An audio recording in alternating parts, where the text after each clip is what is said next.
नमस्कार, कैसे हैं आप सभी लोग। आज हम बात करेंगे इंग्लिश के ईडियम्स के बारे में। एसएससी के जो एग्ज़ाम्स अभी जो आने वाले हैं, सीएचएसएल, एमटीएस और आगे भी जो एग्ज़ाम्स आएंगे एसएससी के, तो उनमें इंग्लिश जो है 25 नंबर की आती है। लेकिन जो ईडियम्स हैं उसमें ईडियम्स आते हैं, मतलब हर एग्ज़ाम में आते हैं ईडियम्स, और 2 या 3 ईडियम ज़रूर आते हैं, चाहे सीएचएसएल चाहे एमटीएस, किसी भी एग्ज़ाम में ले लीजिए। अगर हम बात करें और एग्ज़ाम्स की, तो और में वेटेज के अकॉर्डिंग आती है। जैसे सी एच एस वो सी डी एस का है, सी डी एस में 10 से 15 ईडियम्स आ जाते हैं। ठीक है, तो ये ईडियम्स काफ़ी ज़रूरी हो जाते हैं। हम यहाँ पर बात करेंगे कि ईडियम्स हम किस तरह से कर सकते हैं, जल्दी कर सकते हैं। जल्दी का मतलब ये नहीं कि आप तुरंत देखोगे और लगाओगे, नहीं। आप आसानी से कर सकते हैं, समझ के खुद से। आपको रटने की ज़रूरत नहीं पड़ेगी। तो किस तरह से करेंगे वो हम जानेंगे, तरीका क्या है। तो तरीका जानने से पहले जानते हैं ईडियम्स होते क्या है ना। तो चलिए, जैसे मैं अगर बात करूं, ईडियम से यहाँ पे लिखते हैं। ठीक है, ईडियम। ईडियम का मतलब होता है, जैसे हिंदी में इसको बोलते हैं हम मुहावरे, है ना। मुहावरा। जैसे अगर मैं एक मुहावरा यहाँ पर लिखूं, अपना उल्लू सीधा करना, है ना। उल्लू सीधा करना। ठीक है, अब जैसे आपका कोई दोस्त है, वो आपसे बहुत कम बात करता है ना। या फिर जैसे अगर आप कहीं पे उसको बुला के ले जाते हो, तो वो अपने काम की तरफ देखता है, और आपका काम चाहे बिगड़े या संभले। तो होता क्या है, आप उससे बोलते हो, भाई तू तो अपना उल्लू सीधा करने पे लगा रहता है। यानी कि अपना काम करने में लगा रहता है, बेशक दूसरे का कुछ हो या ना हो। तो वहां पे आप मुझे बताइए, क्या उसके पास उल्लू होता है जो उसको सीधा करेगा? यानी कि जो हम बोलते हैं उसका मीनिंग कुछ और होता है ना। वहाँ पे ना उल्लू होता और ना ही वो उल्लू को सीधा कर रहा होता है।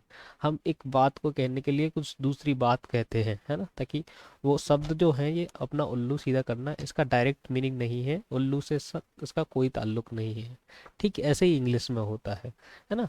तो इंग्लिश में भी ऐसे ही होता है कि जैसे इजी कोई काम है ना, तो हम बोल देते हैं a piece of cake. A piece of cake. अगर मैं बोलूँ, कोई मुझसे बोले, जैसे मैं ईडियम्स को जानता हूँ, है ना। Do you know idioms? Idioms काफ़ी बड़ी चीज़ है, हमें समझ में नहीं आती। It is a hard nut to crack, अगर वो बोलता है। लेकिन मैं बोलूँगा it is a piece of cake, यानी कि ये बहुत इजी है। लेकिन मैं ये थोड़ा कहूँगा कि ये जो केक का एक पीस है, अच्छा ये केक का पीस है, तो वो केक नहीं उठा लाए कहीं। तो इस वजह से मैं ये बोलना चाह रहा हूँ यहाँ पर कि इसका जो हम बोलते हैं, ईडियम्स में जो वर्ड्स होते हैं उनका रियल मीनिंग से डिफरेंट मीनिंग होता है। जैसे अभी मैंने बताया, उल्लू सीधा करना का उल्लू से कोई ताल्लुक नहीं है, वैसे ही केक और पीस का आसान से कोई ताल्लुक नहीं है, मतलब रियलिटी से कोई ताल्लुक नहीं है, लेकिन हम उस तरह से बोल सकते हैं ईडियम के मुहावरा जो बोलते हैं। ठीक। अच्छा, ईडियम्स की बात होगी। अच्छा, फ्रेज के बारे में भी जान लेते हैं। फ्रेज क्या होता है? फ्रेजल वर्ब बोलते हैं, फ्रेजल वर्ब्स। ठीक है, तो इसमें एक वर्ब होगी, ठीक, प्लस एक पार्टिकल होगा। ठीक है, पार्टिकल। जैसे आप बोल लो कैरी ऑन, है ना। तो कैरी ऑन, जैसे कोई काम करते रहना, कैरी मीन्स होता है ले जाना। ठीक है, और ऑन मीन्स चालू। तो ले जाना चालू से कोई ताल्लुकात नहीं है। तो फिर मैं कहूँगा कि फ्रेजल वर्ब्स भी ऐसे होते हैं जिसमें एक वर्ब होगी और एक पार्टिकल होगा, दोनों मिला के एक डिफरेंट मीनिंग देंगे। ठीक। ईडियम्स में क्या होता है कि कोई भी वर्ड हो सकता है, जैसे ये यहाँ पे नाउन है, ये यहाँ पे नाउन है ना। तो लेकिन फ्रेजल वर्ब्स में इसीलिए नाम पड़ा है, जो वर्ब्स हैं और प्लस फ्रेजल वर्ब्स। ठीक है, तो वर्ब्स और पार्टिकल मिला के एक जो मीनिंग निकालते हैं वो डिफरेंट निकालते हैं, जो उस जो मीनिंग होता है वर्ड का उससे डिफरेंट। ठीक। तो डिफरेंट मीनिंग होता है, तो हम जब भी ऑप्शन में देखेंगे, 4 ऑप्शंस जो होंगे, तो उसमें उसका जो रियल मीनिंग निकल रहा होगा ना, जैसे ईडियम कोई लिखा है जैसे ए पीस ऑफ केक, तो वहाँ पे केक जिस ऑप्शन में आ गया, तो समझ लीजिए वो तो आंसर होना ही नहीं है। ठीक। तो एलिमिनेशन से ऐसे करेंगे कि मतलब जो सेम मीनिंग दे रहा हो उसको हटाते चलेंगे। ठीक। चलिए, अब हम समझते हैं, कुछ 10 ईडियम्स हैं उनसे समझते हैं।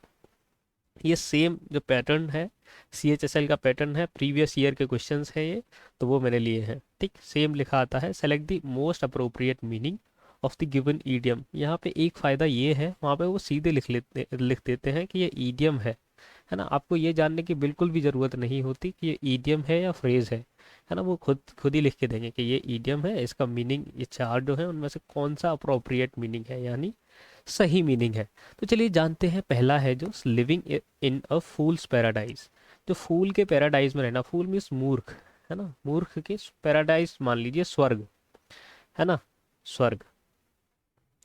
तो मूर्ख के लिए स्वर्ग क्या होगा? जैसे आप किसी भी ऐसी परिस्थिति में हैं जहाँ पर आपको कुछ सही नहीं लग रहा है ना, कुछ सही नहीं लग रहा है, लेकिन आप सही समझ रहे हो, अरे सब ठीक है, आपके पीछे बहुत दुखों का पहाड़ हो, आपका एग्जाम नज़दीक हो और आप मस्त रह रहे हैं, अरे कोई दिक्कत नहीं है, हो जाएगा एग्जाम, है ना। तो है क्या ये कि मूर्ख के पैराडाइज में रहना, है ना। आपको सब लग रहा है कि हाँ सब चीज़ सही है और वो बिल्कुल सही ना होना। ठीक। चलिए अब समझते हैं कि ऑप्शंस में हम कैसे डील करेंगे। देखो फूल की मैंने बात करी, तो फूल जहाँ भी होगा उसको काट देंगे। ऑप्शन नंबर सी जो है उसमें फूल्ड लिखा आ रहा है, तो इसको हम काट देंगे। और ऐसे ही फूलिंग समवन, तो इसको भी बिल्कुल काट देंगे। ठीक है, इसका रियल जो वर्ड है उसका फूल का फूल से कोई ताल्लुक नहीं होगा। ठीक। अच्छा, बचे ये हमारे दो options, to live in a world of imagination. तो मैंने क्या बात करी कि जो फूल के पैराडाइज में एक मूर्ख अपना मूर्ख के स्वर्ग में रहना, ऐसे समझो। तो मूर्ख का स्वर्ग कैसा होगा? आपके लिए स्वर्ग आपको पता है कि कोई भी टेंशन ना होना, सब कुछ ठीक रहना। लेकिन एक मूर्ख है, उसके लिए सब कुछ ठीक रहेगा, गलत होते हुए भी। यानी कि ऐसा वो बिलीव करेगा कि सब कुछ सही है लेकिन सिचुएशन सही नहीं होंगी, इसीलिए तो वो मूर्ख है। तो देखिए ऑप्शन टू देखते हैं, to live, to believe wrongly, गलत तरीके से ये बिलीव कर लेना कि आपकी सिचुएशन सही है। तो यही तो है फूल्स पैराडाइज। तो ये है हमारा करेक्ट आंसर। ठीक है। अच्छा, अब ये वाला ऑप्शन और देख लें, to live in a world of imagination. तो इमेजिनेशन के एक वर्ल्ड में कोई भी जीता है, नॉर्मल इंसान भी जीता है, तो फूल तो नहीं जी सकता ना। तो करेक्ट आंसर हमारा हमारा हो जाएगा बी। ठीक। चलिए अब बढ़ते हैं आगे। ऐसे ही दूसरा है, देखो एक तो ऐसे आएगा कि डायरेक्ट ईडियम दे दिया जाएगा उसके चार ऑप्शंस, और फिर एक ऐसे आ सकता है कि पूरा एक सेंटेंस दिया गया होगा और उसमें अंडरलाइन किया गया होगा, देखो जैसे ये ए फार क्राई, है ना। तो ये ईडियम है, अब इसका हमें मीनिंग देना है। तो इसके लिए हमें एक बेनिफिट ये मिल जाता है कि पूरा सेंटेंस है, पूरे सेंटेंस से हम तुरंत समझ जाएंगे। जैसे ये है, the eradication of corona virus is still a far cry. यानी कि इरेडिकेशन का आपको मतलब पता है, तो आप इसको पहले तो यहाँ तक समझ सकते हैं। यदि आपको फार क्राई आपने पढ़ा होगा, है ना, तो आप समझ सकते हैं। चलिए, इरेडिकेशन का मतलब होता है उन्मूलन, है ना, उन्मूलन यानी कि जड़ से खत्म कर देना। ठीक। तो कोरोना वायरस का उन्मूलन जो है वो अभी भी हमसे काफ़ी दूर है, यानी कि अभी उसका उन्मूलन नहीं हो पा रहा है ना कोई नया वेरिएंट आ रहा है। तो यानी कि अब ऑप्शंस देखेंगे, वेरी इजी। तो ये फार क्राई ऑलरेडी हमने बता दिया है कि एक फार क्राई है। फार क्राई मतलब दूर। अब इसका पहले मीनिंग निकालते हैं। इसका दूर की, क्राई का मतलब होता है चिल्लाहट, तो दूर की चिल्लाहट तो कोई मीनिंग हो नहीं सकता है इसका। तो हम क्या कहेंगे कि अभी हम काफ़ी दूर हैं इस चीज़ से। ठीक। It's still a far cry, अभी हम इसका उन्मूलन नहीं कर सकते, यानी उन्मूलन हमसे काफ़ी दूर है ना। तो इजी तो नहीं हो रहा। ठीक। वेरी नियर, है ना। फार का अपोजिट भी नहीं हो जाएगा कि अरे ईडियम है तो इसका बिल्कुल अपोजिट कीजिए, बिल्कुल नहीं होगा। इनका रियल मीनिंग से कोई ताल्लुक नहीं होता, इनका डिफरेंट मीनिंग होता है। जो वर्ड्स होते हैं उनका डिफरेंट मीनिंग, है ना। वेरी फास्ट, अच्छा काफ़ी फास्ट है। हम एक पूरा सेंटेंस लेके चले कि उन्मूलन जो है इसका काफ़ी फास्ट है, मतलब फास्ट है तो तुरंत हो जाना चाहिए, तो फिर भी ये नहीं होगा। तो करेक्ट आंसर क्या हो जाएगा? इज़ वेरी डिस्टेंट, मतलब काफ़ी दूर है हमसे, है ना। तो ऐसे हम समझेंगे कि ये जो कोरोना वायरस का उन्मूलन काफ़ी दूर है, अभी नहीं हो सकता, मतलब एक फार क्राई है। अभी आप मानो कि आप एक गरीब फैमिली से बिलोंग करते हो, ठीक है, और आप बोलो कि मर्सिडीज चाहिए। तो getting Mercedes while living in a middle class family is a far cry, है ना। मतलब लेना तो फार क्राई है, आप ले सकते हैं लेकिन काफ़ी डिस्टेंट है, आपको काफ़ी देर बाद, काफ़ी टाइम बाद मिलेगी। वो मिल जाएगी अगर आप मेहनत करते हैं तो, ठीक है, लेकिन अचानक से नहीं। ठीक। चलिए अब बढ़ते हैं अगले पर। तो ये है, to put one's foot in one's mouth. तो मतलब किसी का, मतलब यहाँ पे वन की जगह आप कोई भी लगा सकते हो, यू, योर, माई, कुछ भी लगा सकते हो। ठीक है। सेम यहाँ पर भी योर स्लस माई कुछ भी लगा लो, हेज लगा लो, हर लगा लो, है ना, कोई भी बोल लगा लो, पजेसिव एडजेक्टिव। ठीक। तो अपना, अब यहाँ पे मैं माई लगाता हूँ, मतलब टू पुट माई, मेरा पैर जो है और मेरे मुंह में रखना, पुट मीन्स रखना। तो हम अपना पैर मुंह में रखेंगे, है ना, तो इसका मतलब क्या हो जाएगा? तो इसका मतलब ये हो जाएगा कि अपना पैर मुंह में रख रहे हैं और कुछ भी, अब हम कुछ भी उल्टा सीधा बोलेंगे। कैसे? पहले चार ऑप्शंस देखेंगे कि टू गैदर ऑल, उल्टा देखते हैं, to gather all of one resources, मतलब अपने सारे रिसोर्सेस को इकट्ठा कर लेना। कि आपका जो पैर है वो रिसोर्स है, तो उसको हम इकट्ठा कर लेंगे? नहीं, तो ये तो गलत हो जाएगा, इसका मीनिंग ये तो नहीं हो सकता। तो टू डेलिबरेटली प्रोवोक समवन, मतलब किसी को उकसाना। तो हम अपना पैर मुंह में रख रहे हैं तो किसी को उकसा थोड़ी रहे हैं, ये भी गलत हो जाएगा, है ना। तो to be disorderly and stupid, हाँ इसका ये मीनिंग हो सकता है कि एकदम स्टूपिड हो जाना। वेल अभी हम इसका मीनिंग हो सकता है ये रखते हैं, हम जब तक नहीं कह सकते जब तक हम चारों ऑप्शंस नहीं देख लें। To accidentally embarrass and upset someone, तो इसका मतलब होता है कि अगर आप अपना मुंह, इसका मतलब होता है to put your foot in your mouth. इसका मतलब अगर आप कोई भी चीज़ बोल देते हो जो आपको नहीं बोलनी चाहिए, तब यूज़ होता है इसका मतलब, है ना। तो इसका मतलब स्टूपिड से तो नहीं होगा कि आपने मुंह अपना पैर, वो अपना पैर मुंह में रख लिया तो आप स्टूपिड हो गए, नहीं। इसका मतलब ये होता है जो आपने, आपको बोलना चाहिए नहीं था वो आपने बोल दिया, है ना। कि आप ठीक हो, वो सही ना हो कोई इंसान, तो इसका मतलब आपने अपना पैर जो है वो मुंह में रख के बोला है, ये उल्टा सीधा सा बोला है, ठीक है, एम्ब्रेस कर दिया दूसरे इंसान को, है ना। देखो मैं यहाँ लिख देता हूँ, वह बात कहना जो आपको नहीं कहनी चाहिए, जो आपको नहीं कहनी चाहिए।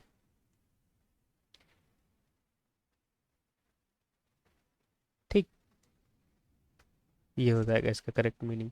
वेल आगे चलते हैं। फिर एक ऐसा ही सेंटेंस जिसमें हमें पूरा सेंटेंस मिल जाता है ना, फिर हम चीज़ों को समझ जाते हैं। सी मे बी प्रिंसिपल, वो प्रिंसिपल हो सकती है, लेकिन it is the school administrator, वो स्कूल एडमिनिस्ट्रेटर है जो कि रूल करता है रोस्ट को।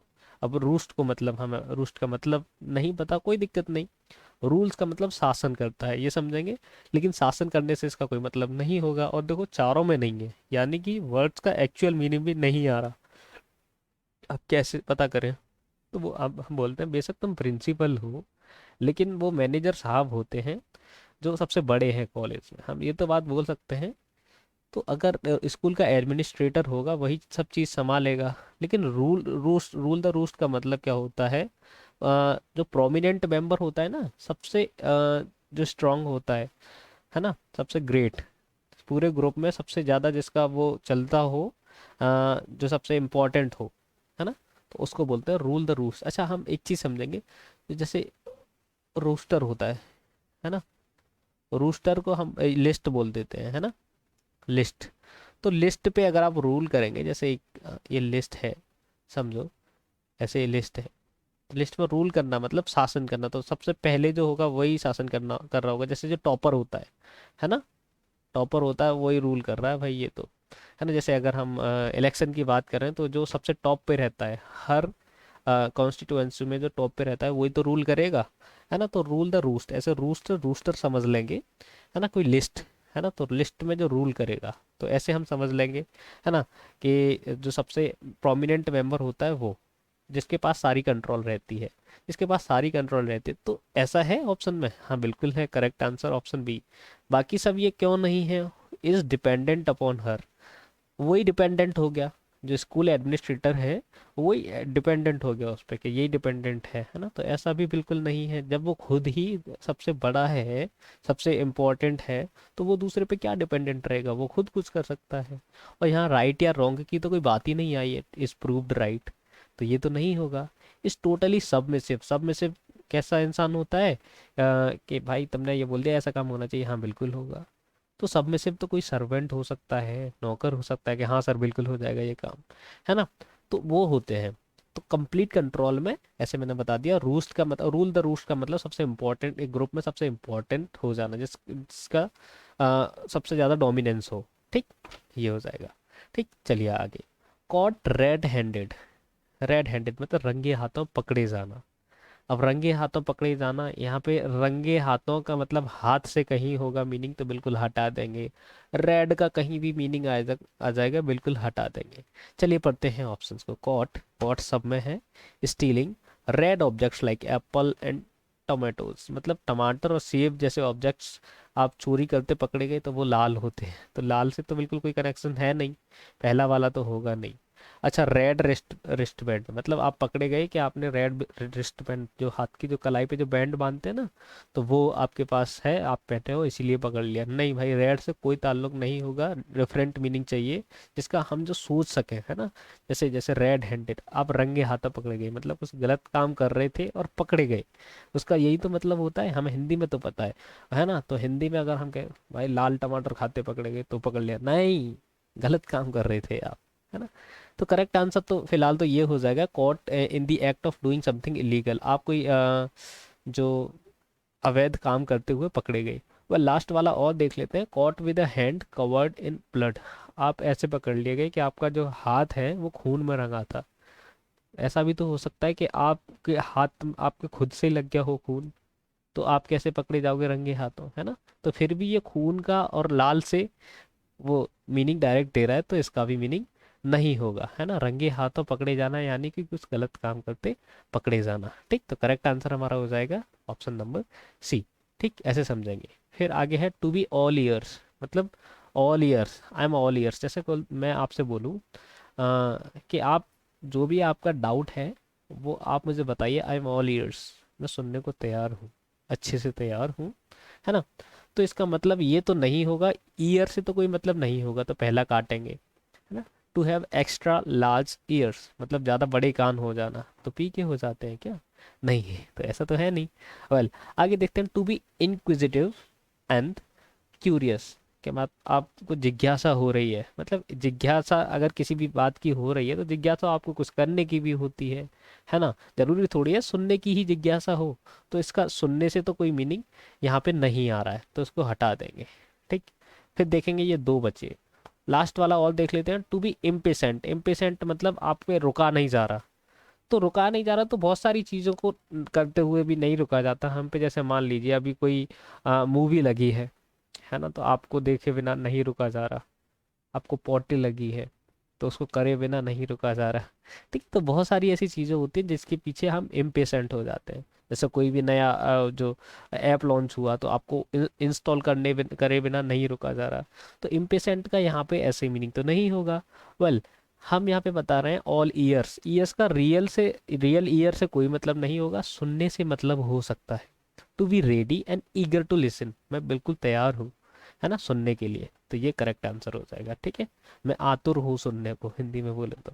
वेल, आगे बात करते हैं अप इन आर्म्स, तो सबसे पहले चारों ऑप्शंस में जहाँ आर्म्स लिख रहा होगा डायरेक्ट उसको काट देंगे। पहला है throw up arms enjoy, arms आ रहा है, फिर देखेंगे इसमें नहीं है, रखते हैं इसको। सी वाले में नहीं है, रखते हैं। लास्ट वाले में डिवाइड इन आर्म्स ग्रुप, इसको भी हटा दो।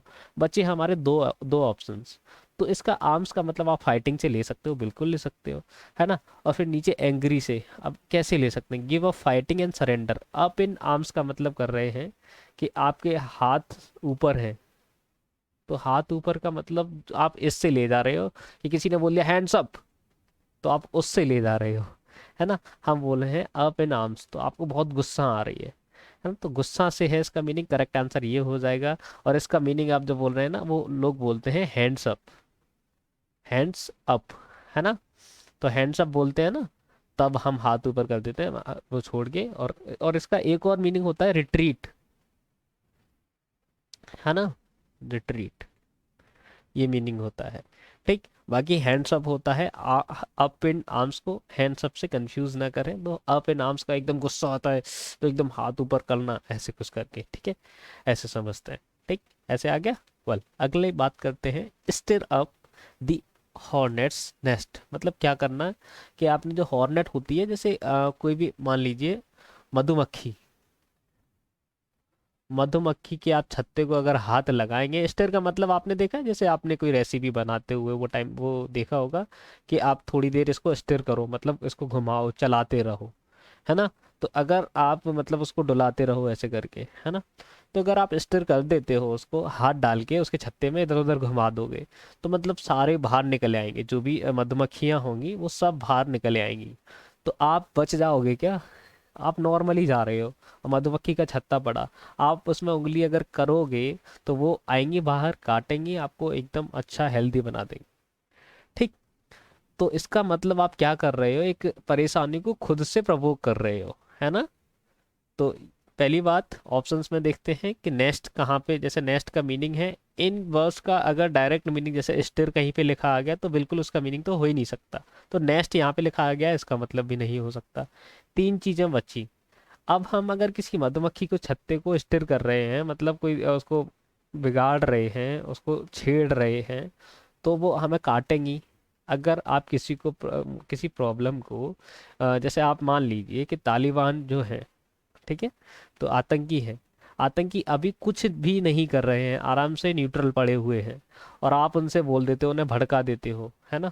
तो वो अगर आपके आपके पास ही आक्रमण करते हैं, आपके रीजन में आक्रमण करते हैं, आप उनके खिलाफ ऐसी बातें बोल रहे हो, तो इसका मतलब क्या है कि आप क्या कर रहे हो, परेशानी को बुलावा दे रहे हो, है ना?